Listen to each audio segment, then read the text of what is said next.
Bafou Culture et Tradition TV, l'écho de notre héritage.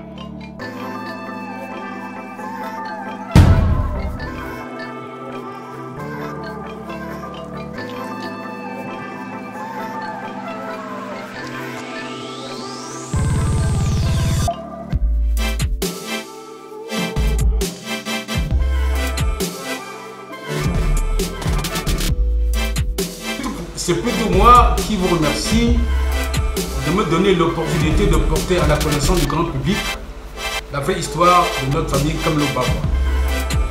Je suis effectivement le commandant Charles-René Contélizo, né le 14 décembre 1948 à la maternité de Tchan, le feu Kamelo Moumou Bavois François et le feu Julien Défa, orphelin de père dès l'âge de 6 ans.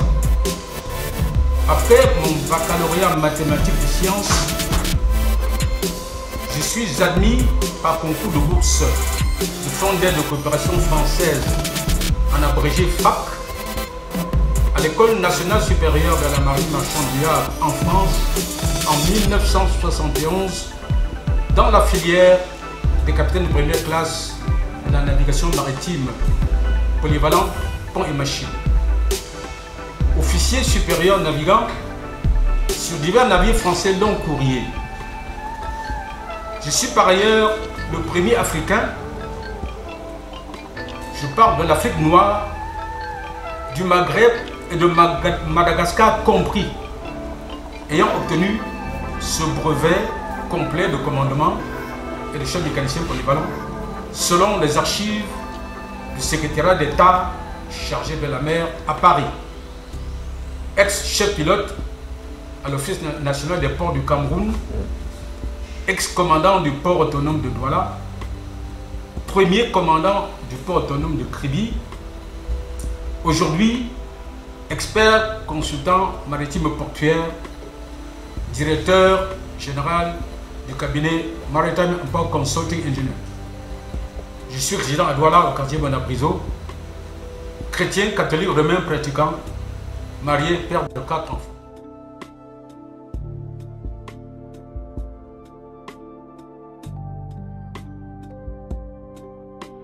Je suis bel et bien originaire de Bafou, malgré la consonance italienne ou espagnole de mon nom. Les Blancs ont appris aux fonctionnaires de l'époque coloniale, dont faisait partie mon père, à donner leur nom propre de famille à leur progéniture. Mon père donnait donc de façon quasi systématique son nom Momo Bavois à tous ses enfants, filles et garçons. Quelques rares enfants ont échappé à cette règle pour des raisons que seul mon père connaissait et en fonction des circonstances de leur naissance et de son expérience en relations humaines. J'avais posé la question à ma mère de savoir pourquoi je ne portais pas le nom Bavois comme tous mes demi-frères et sœurs. Elle m'a répondu que je suis né après le retour de mon feu père, Ansengou, suite au triste événement de l'incendie de sa chefferie au quartier Lo à Bassissa, lors duquel plusieurs membres de notre famille ont été assassinés par le tristement célèbre Tendengsia. À ma naissance, il a inventé mon nom en disant « Cet enfant va s'appeler Contélijoa », c'est-à-dire l'amitié ne s'achète pas. Il a ajouté comme prénom Charles-René, à l'instar de l'homme politique de l'époque, Okala Charles-René Guy, devenu plus tard député et ministre dans les premiers gouvernements du Cameroun indépendant. Le secrétaire d'état civil, qui était très probablement du littoral ou du centre, ne s'est pas cassé la tête. Il a écrit ce qu'il a compris, Contélizo.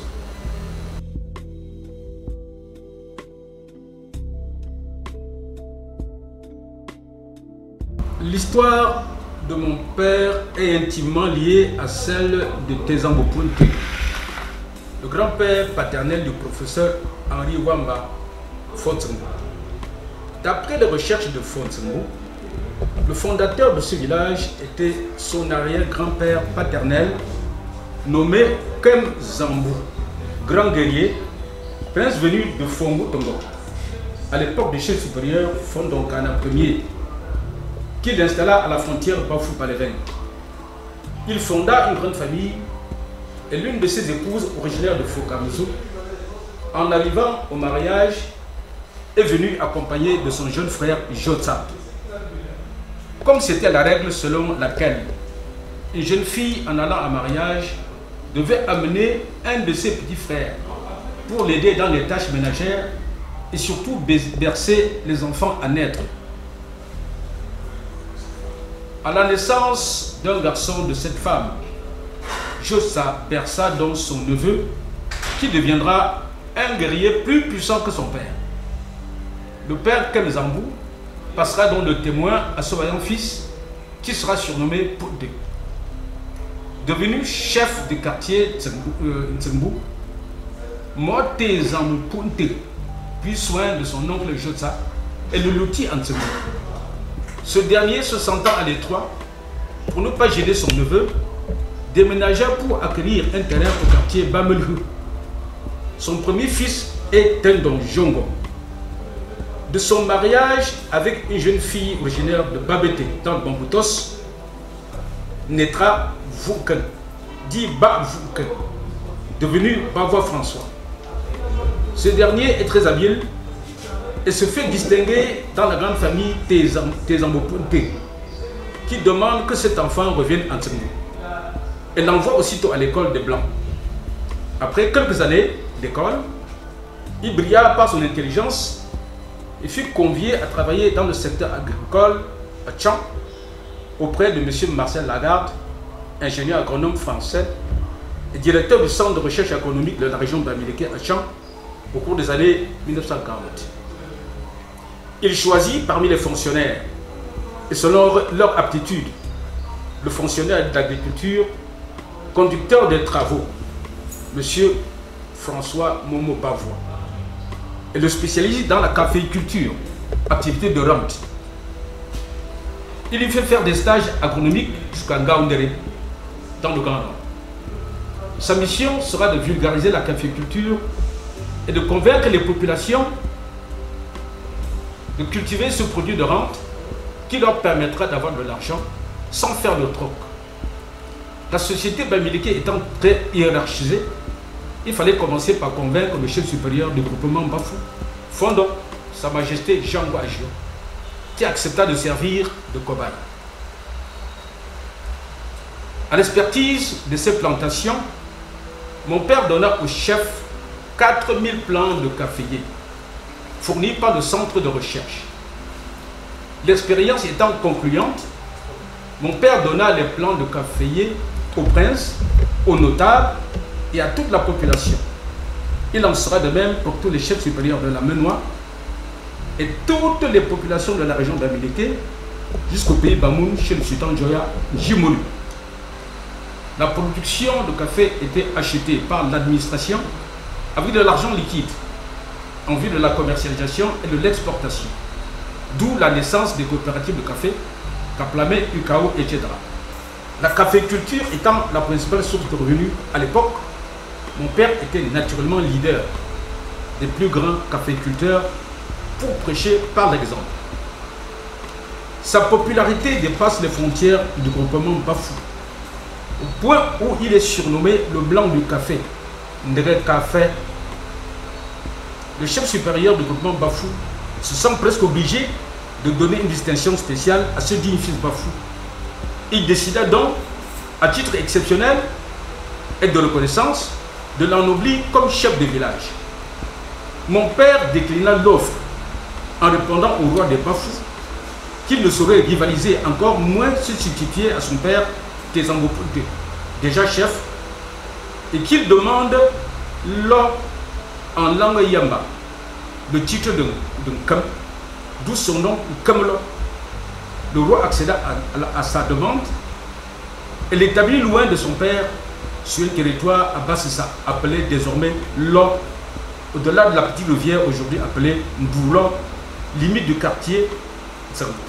Le roi de Bafou apprécia l'humilité de Bavois Kamlo François en lui accordant tous les rites dignes d'un chef Il est alors le seul notable qui a bénéficié des rites traditionnels avec son entrée au Nakam le 22 août 1946 avant son intronisation.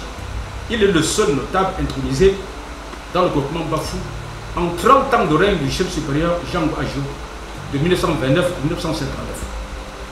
Comme cerise sur le gâteau, le chef supérieur lui donne en mariage l'une de ses premières filles en la personne de Maman Agnès Kana. La princesse Agnès Kana est venue en mariage avec deux de ses frères cadets, Sylvestre et François Bavois, qui deviendra le Saha de Sa Majesté Fondant, Docteur Kana. 2. S'agissant de cette notabilité, vous avez ici les photos souvenirs de l'entrée au Lakam de mon père, le 22 août 1946, et la sortie du Lakam en 1947. Vous avez en plus de cela la photo du 14 juillet 1945 où on célèbre, le fonctionnaire agent célèbre la fin de la guerre. Vous voyez M. Kemlo François au milieu, au premier plan.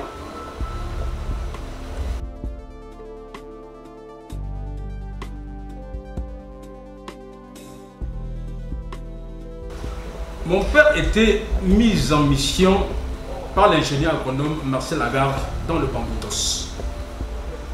Au cours de la dernière semaine du mois de juin 1955, il est parti avec son propre véhicule de marque Willis, voiture américaine, 4x4, qu'il conduisait lui-même. Sur le chemin de retour, le véhicule a quitté la chaussée. Il y a eu quelques morts sur place. Et mon père s'en est sorti avec des côtes cassées et une hémorragie interne. La prise en charge médicale n'a pas été bonne à l'hôpital de Tchang, où papa est décédé le 4 juillet 1955, à environ 50 ans.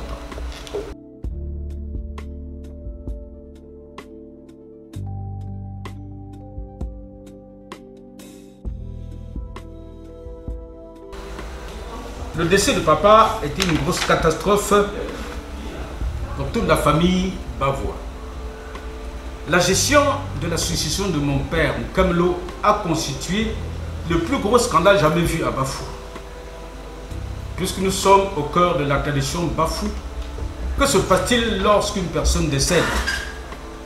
Après l'inhumation, il y a le dernier tour de deuil. Ensuite, tous les orphelins sont convoqués en conclave avec les principaux membres de la famille et surtout les personnes susceptibles de détenir un testament du défunt ou de la défunte. Les différents testaments écrits ou verbaux sont confrontés publiquement lors de ce conclave. On en tire les conclusions qui s'imposent pour l'arrestation du successeur et des autres. On les habille différemment. On met le ndoc au cou du successeur. Il s'ensuit la danse des manies qui sortent du conclave en file indienne, suivi du successeur et de sa suite pour le présenter au grand public. On chante et on danse. Le défunt est parti, vive le nouveau chef de famille.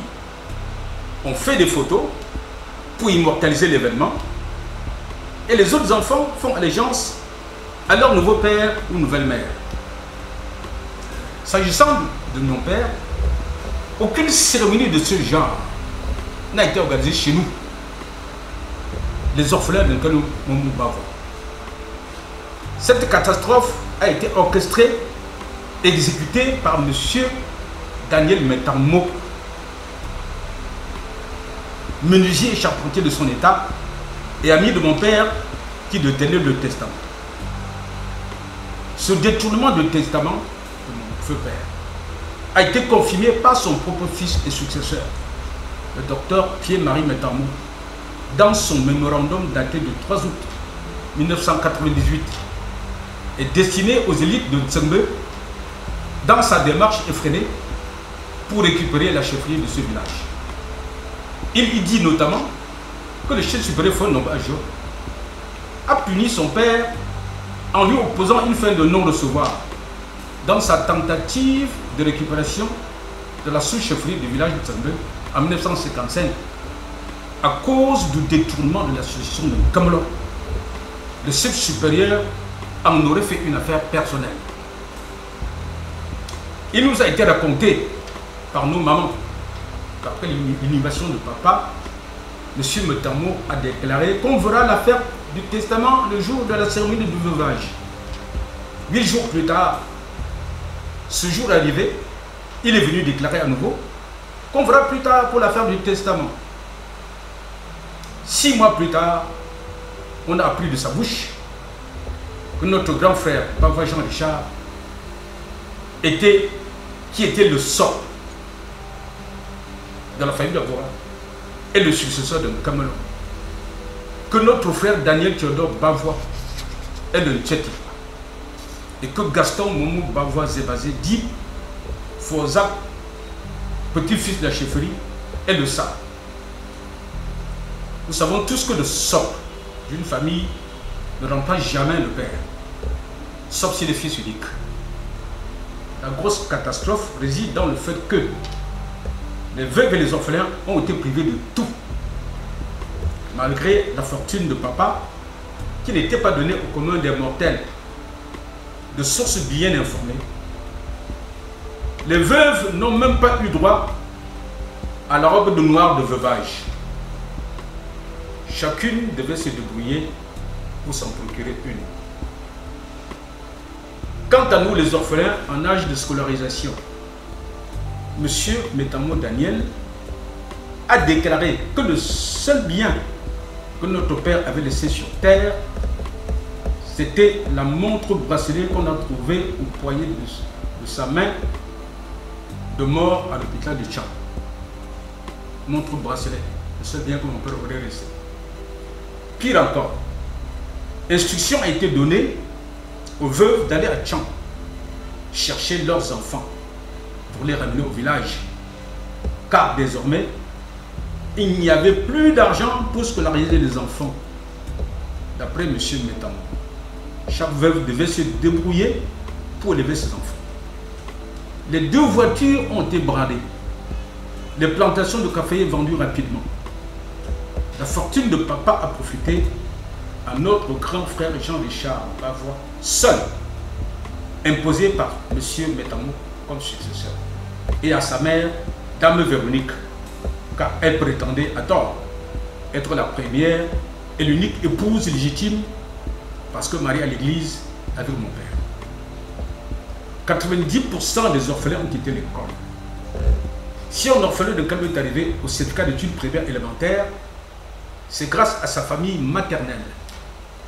S'agissant de nos sœurs aînées qui devaient passer le certificat d'études primaires à cette époque, cette fameuse année-là, on s'est précipité de leur chercher des maris. Quelques années après le décès de papa, M.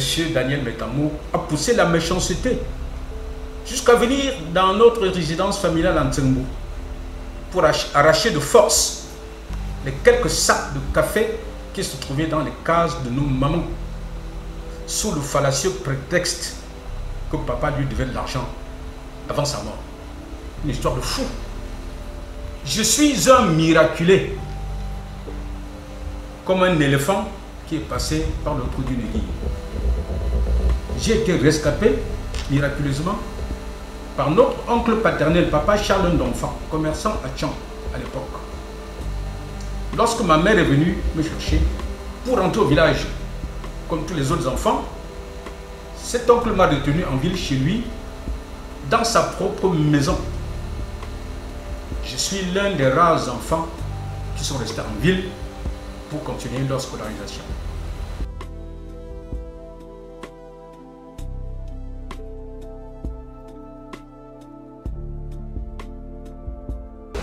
À l'époque où mon père François Moumou Bavois était conducteur des travaux agricoles au centre de recherche agronomique de Tchang, son directeur, l'ingénieur Marcel Lagarde, lui a laissé la latitude de gérer les parcelles qui n'étaient pas encore exploitées pour les besoins de la recherche agronomique.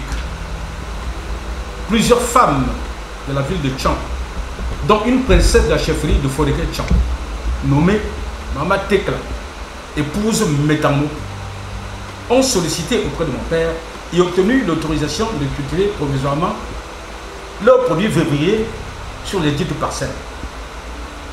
Pour remercier mon père, cette dernière le côtoie assidûment, lui apporte de temps en temps des plats cuisinés au bureau, puisqu'il travaillait en journée continue. Elle finit par lui présenter son mari, M. Daniel Metamou, menuisier charpentier. Comment l'amitié a pu être scellée entre les deux hommes?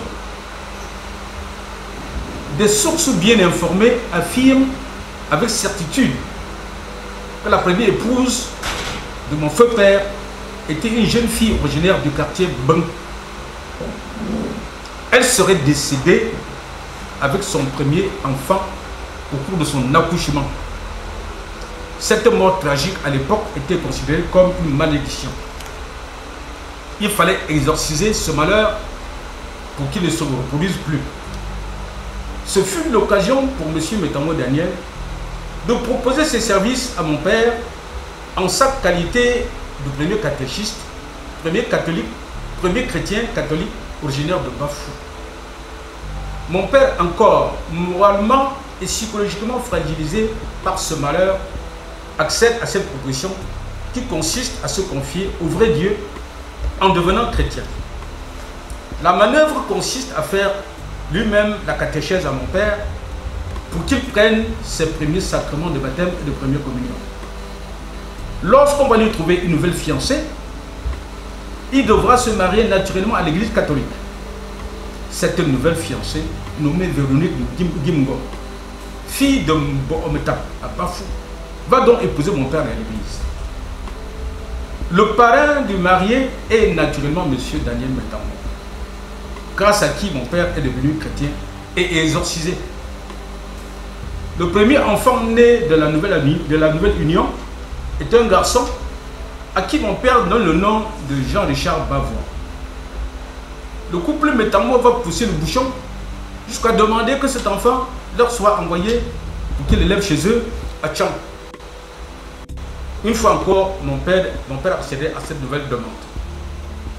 C'est ainsi que notre grand frère Jean-Richard, le sauveur des Bavois, n'a donc pas grandi dans la famille Bavois, comme le reste de tous les enfants, mais chez M. Metamou, qui va l'imposer plus tard comme successeur au décès de papa, en sacrifiant tous les orphelins de son soi-disant ami. Voilà comment l'amitié intime a été scellée entre les deux hommes, au point où papa lui a confié son testament.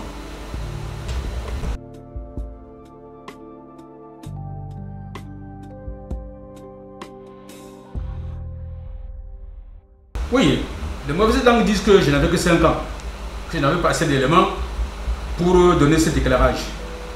Ah, je leur réponds que un historien qui raconte ce qui s'est passé dans l'Antiquité ou au Moyen-Âge est-il obligé d'avoir vécu à ces époques-là? Que non. Tous les chercheurs vont dans les bibliothèques et ils passent des heures, des journées et des années. Ils lisent et confrontent de nombreux documents, écoutent de nombreux témoignages en prenant des notes et font des recoupements d'informations. Ils interrogent les anciens qui ont la grâce d'être encore vivants. Ils observent les comportements, font leur propre analyse des événements et se mettent alors à formaliser leur propre opinion des dix événements et de l'histoire.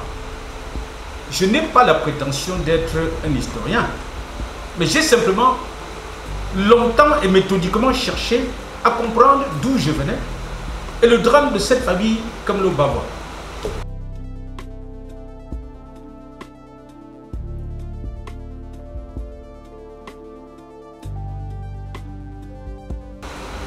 Oui, en effet, je continue à affirmer que j'ai bénéficié d'une bénédiction spéciale de mon père. Et quand j'ai fait pour honorer sa mémoire, la seule chose qui reste de lui, c'est sa tombe et sa mémoire. Sa chefferie n'est plus aujourd'hui qu'une coquille vide. Tous ses attributs ont été galvaudés, son territoire de commandement bradé et sa mémoire trahie. En ce qui me concerne, pour honorer sa mémoire, j'avais contribué à hauteur de 90% pour la construction de sa tombe en 1987. Parmi mes nombreuses contributions pour le groupement Bafou, j'avais, à la demande du chef supérieur Fonds Donkana Victor III, financé le lot numéro 15C pour la finition des travaux du Palais Royal en 2002, alors que j'étais commandant du port de douane.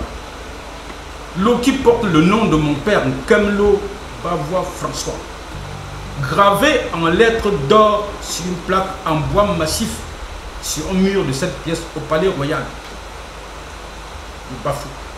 Chaque visiteur curieux de ce palais peut le constater. En outre, lorsque j'étais commandant du port de Douala, j'ai trouvé du travail à plusieurs princes Bafou à la demande du chef, ainsi qu'à une vingtaine d'enfants et neveux de la grande famille Bavois, y compris plusieurs enfants de notre grand frère Jean-Richard Bavois.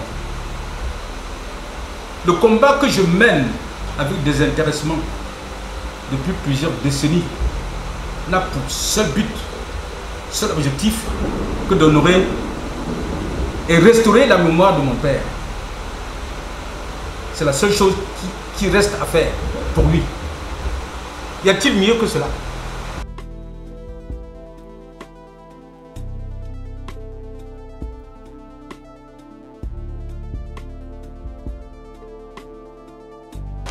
En effet, il y a un jeune homme du nom de Léopold Bavois qui prétend être un Camelot III.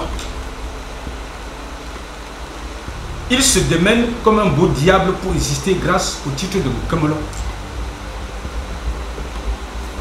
Il n'est rien d'autre que le successeur désigné de notre frère aîné Jean-Richard Bavois, qui était le sort des Bavois.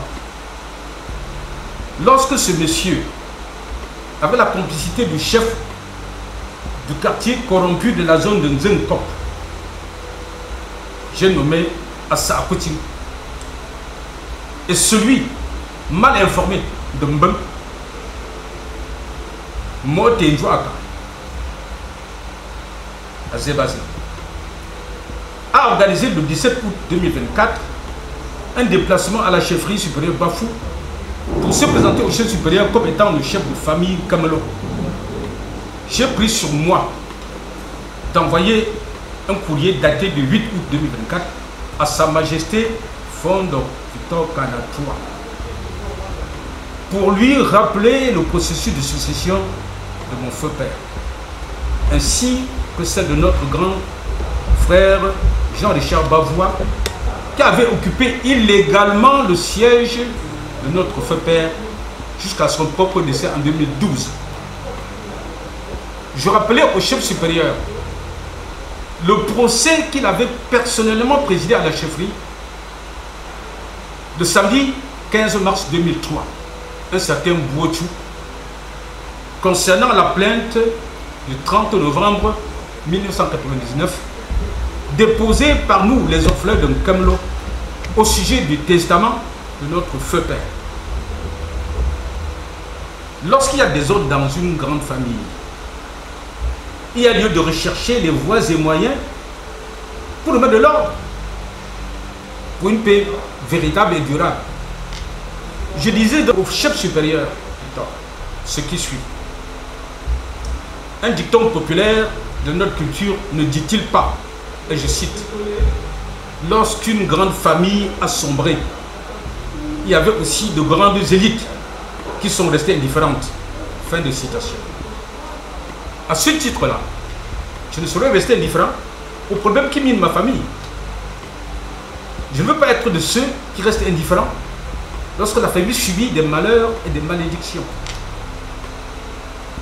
Je ne voudrais pas qu'un jour, quelqu'un ou les ancêtres qui ne sont pas morts m'interpellent en disant « Lorsque la famille Camelot a sombré, où étais-tu? Qu'as-tu dit et qu'as-tu fait ?»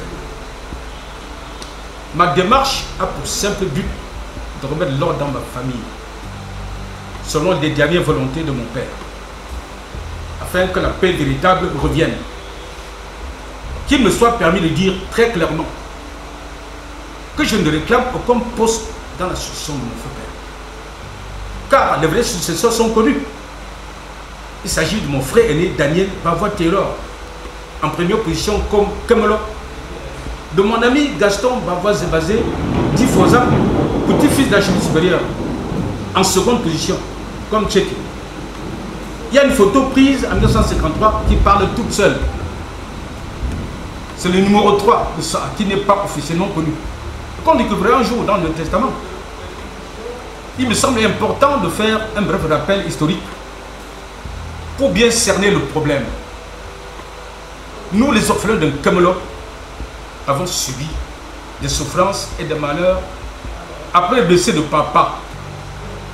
90% d'entre nous ont quitté l'école parce que nous avons été privés de tout, alors que papa a laissé une fortune qui n'était pas donnée au commun des Camerounais. Après la vente des véhicules, des terrains et de son dernier immeuble au centre-ville de Tchang, nous avons porté plainte auprès de votre majesté. Je m'adresse au chef fond d'Onkana 3. Une plainte datée du 30 novembre 1999 contre notre frère aîné Bavois Jean Richard, qui était le seul garçon aîné de toute la famille et qui était assis illégalement sur le trône de notre feu père et qui avait confisqué et dilapidé tous les biens à son seul profit.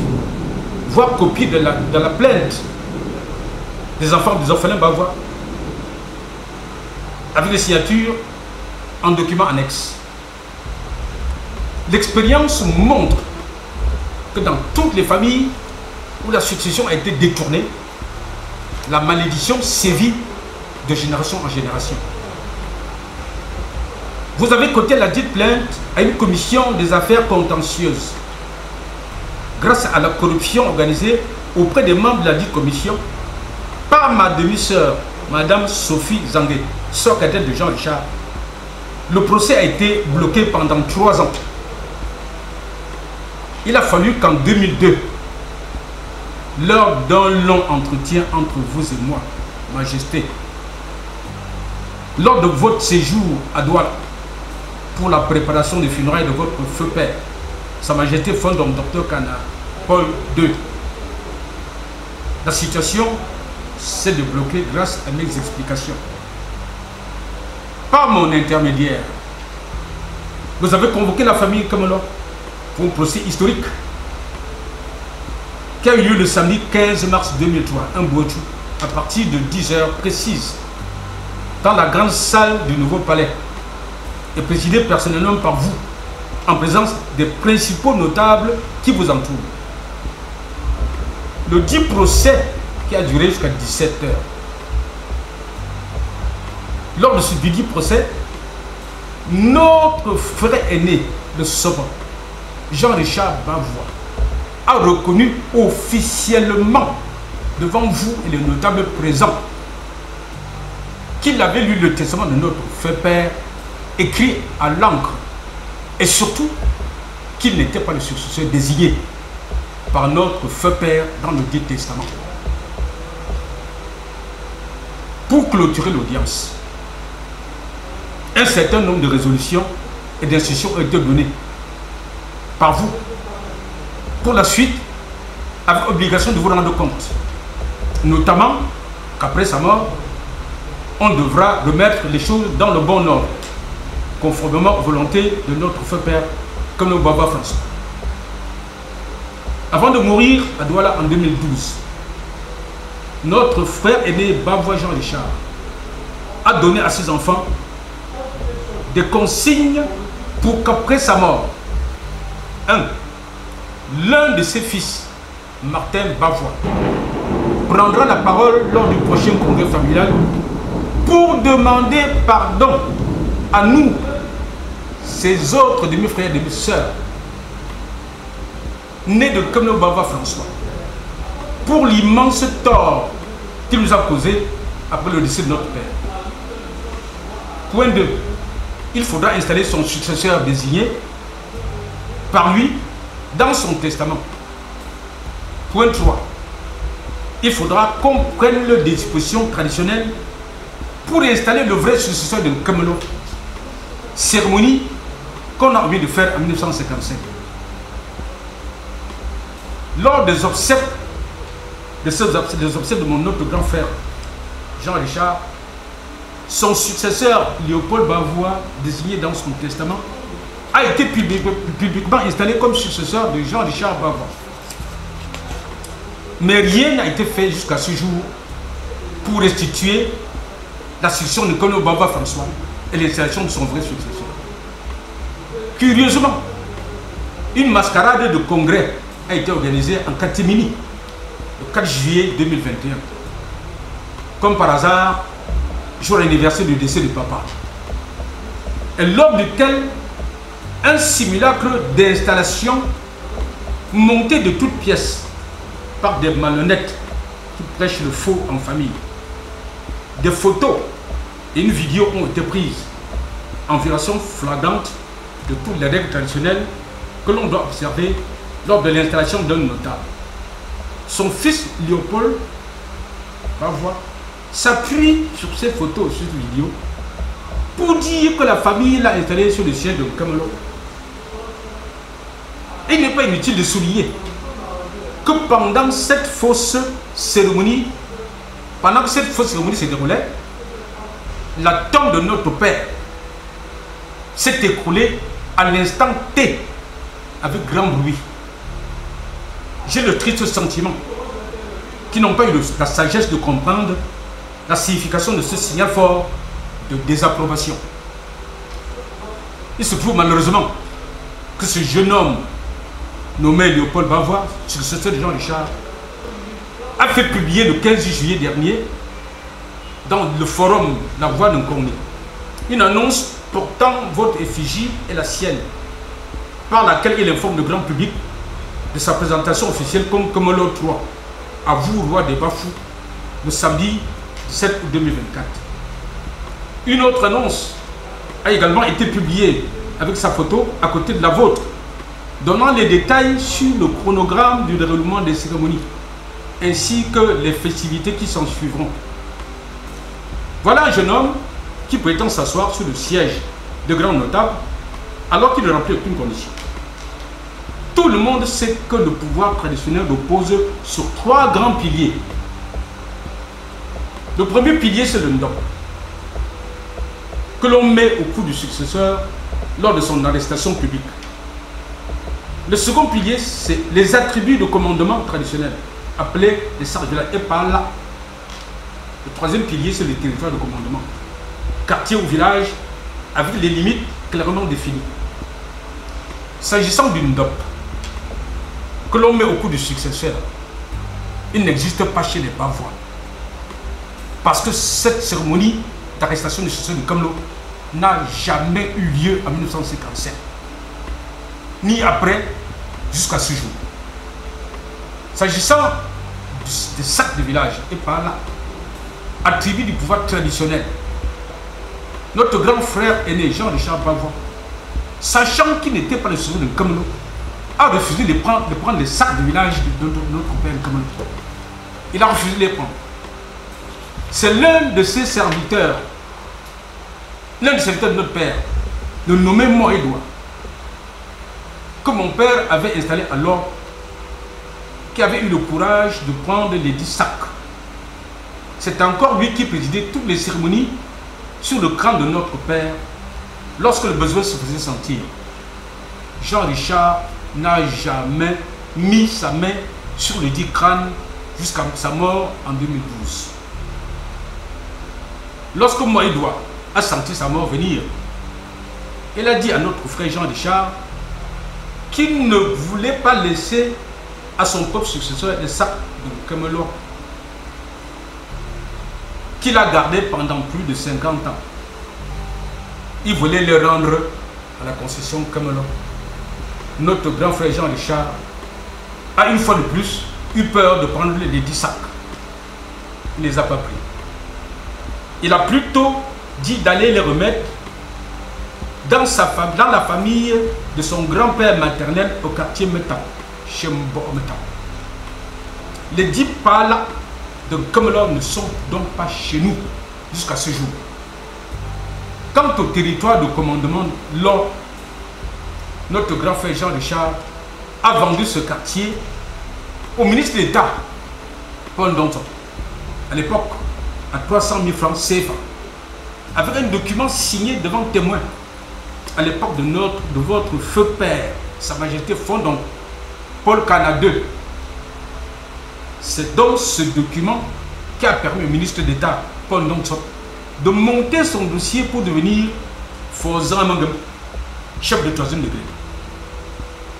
Ce qui précède démontre à suffisance comment notre grand frère Jean Richard Bavois, qui était le socle de notre famille, a bradé tout le patrimoine et surtout la mémoire de notre feu père Nkamelo Bavois François. La seule chose qu'il n'a pas pu vendre, c'est la tombe de papa et son crâne. Tout le monde sait que dans les traditions américaines en général, et Bafou en particulier, le fils aîné qui est le socle ne devient jamais successeur, sauf s'il est fils unique. Jean-Richard Bavois n'a jamais été installé sur le trône de notre père Nkamelo. Si on respecte les traditions Bafou, son fils ne peut non plus s'y asseoir. Après l'annonce que son fils vient de faire dans les réseaux sociaux, les forums, pour sa présentation à vous, comme à vous, chef supérieur au roi des Bafou, les membres de la famille Bavois de Bafoussam se sont réunis le 4 août courant pour rédiger un mémorandum dans lequel ils annonçaient leur désaccord pour cette cérémonie prévue à la chefferie le 17 août. Ils ont estimé avec raison qu'il y a de nombreux préalables avant d'aller présenter quelqu'un à la chefferie supérieure. Si jamais, malgré tout, tous les signaux défavorables, ce jeune homme de Léopold Bavois s'aventure à la chefferie supérieure le 17 août, il sera accompagné par une poignée de personnes malhonnêtes dont la majorité sont les enfants de Jean Richard, ses demi-frères. Aucun chef de village, que ce soit Ntsengou, Mangam ou Nzengala, ne conduira la délégation et aucun des principaux membres de la famille ne sera de la délégation. J'ai cité notre grand-mère paternelle, Merama, qui vit à Bamelju, qui est la mère de Nkamelo Bavois François. Mafo Eugène, le petit frère de Nkamelo. Papa Daniel, le vrai successeur de Nkamelo.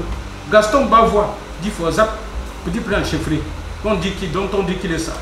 David Vunken, maman Monique, maman Marthe Bavois Sopéjou, madame Wabatumantine, maman Soro, moi-même Charles René Contelizo, ainsi que de nombreux autres qui sont dans le camp de la vérité et de la paix en famille. À tous les niveaux de la hiérarchie sociale, chacun doit pouvoir prendre ses responsabilités afin que la vérité et la paix véritable finissent par triompher. Les morts ne sont pas morts. Et chacun sera jugé en fonction des actes qu'il aura posés lors de son séjour sur cette terre. En restant disponible pour toute information complémentaire, je vous prie d'agréer majesté l'assurance de ma haute et respectueuse considération. Fin de citation. Mon cher Rick, tu comprends que je ne cherche pas le fauteuil de mon père, comme insigné maladroitement dans le forum Culture et Tradition, un certain fric à deux qui cherche depuis la nuit des temps un titre de chef de village. J'ai eu, par la grâce de Dieu, une bénédiction spéciale de mon père. Ma position sociale aujourd'hui est largement au-dessus de ce fauteuil, de ce titre de Nkamelo. La paix véritable dans la famille Nkamelo passera inéluctablement par la remise dans le bon ordre des choses telles que voulues dans le testament de notre feu père, François Nkamelo Bavois François.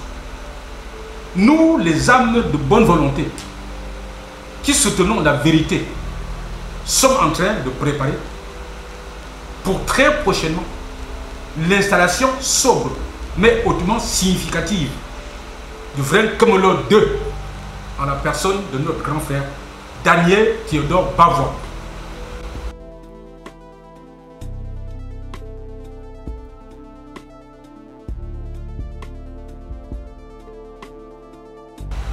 S'agissant du conflit qui a opposé mon feu père François Momo Kamlo à M. Tendensia, les mauvaises langues ont longtemps dit que Kamlo avait enlevé la femme de ce monsieur, raison du crime horrible commis chez nous dans sa chefferie en 1947. Voici notre part de vérité obtenue à partir de nombreux témoignages et recoupements. Une jeune fille nommée Vunka est donnée en mariage à un jeune fils Wamba Sobongo nommé Tendensia. Cette jeune dame qui porte le même nom que mon père n'est rien d'autre que sa nièce. Le nom Bavois étant la déformation de Mbavunka. Pour ceux qui connaissent notre grande famille, les noms Vunkan et Zambou sont portés par plusieurs personnes chez nous. Après son mariage avec la nièce de mon père, Tendensia devient un délinquant primaire d'une espèce plutôt rare à l'époque. Il pratique quasi quotidiennement une violence conjugale d'un genre particulier. Les membres de la grande famille Wamba Sobongo qui l'ont connu ou entendu parler de lui ne me démentiront pas. Après avoir subi de nombreux sévices de son mari, elle décide de s'enfuir pour aller s'habiter chez son oncle Kamlo, qui était le blanc de sa famille d'origine et qui de surcroît venait d'être intronisé de Kamlo avec son territoire de commandement alors sur une partie du quartier Bassassa, c'est-à-dire non loin de chez elle. Il faut souligner en passant que certains habitants de Bassassa, jaloux de l'étoile montante de Kamlo, n'ont jamais accepté cette installation à Bassassa, décidée d'autorité par le chef supérieur Bafou. Chacun peut comprendre comme bon lui semble. Mon père a effectivement accueilli en urgence sa nièce dans sa chefferie. Le temps ne voit clair dans cette affaire. Il a ensuite pris sur lui, en tant que chef de quartier, l'homme et aux fonctionnaires de son état, de faire mettre sous bonne garde à vue à Tchan, M. Tendensia. Le temps que ce monsieur revienne à de bons sentiments et retrouve le comportement d'un homme normal. Ce dernier s'est échappé de la prison, on ne sait quel matin, pour venir commettre dans la chefferie de mon père l'horrible crime qui est connu, avec la complicité de certains habitants de Bassassa. Il faut le dire. C'est pour cette raison que son père, Tezambou, l'a accueilli à nouveau auprès de lui à Nzambou, en fin d'année 1947, depuis 1948. Après avoir commis son forfait, Tendensia s'est suicidé immédiatement. Les mauvaises langues ont longtemps parlé d'enlèvement de la femme d'autrui.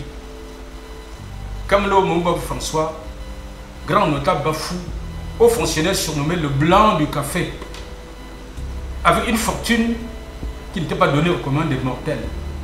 Avait-il besoin d'enlever une femme, quelle que fût sa beauté? Que non.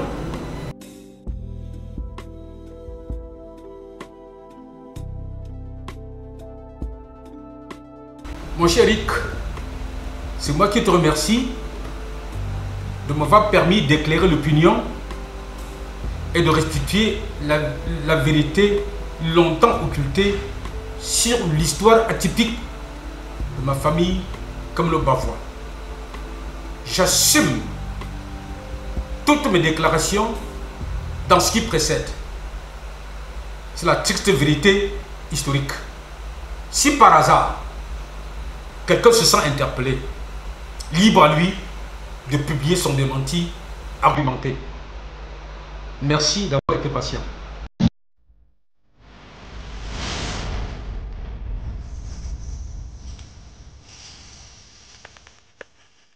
Bafou Culture et Tradition TV. L'écho de notre héritage.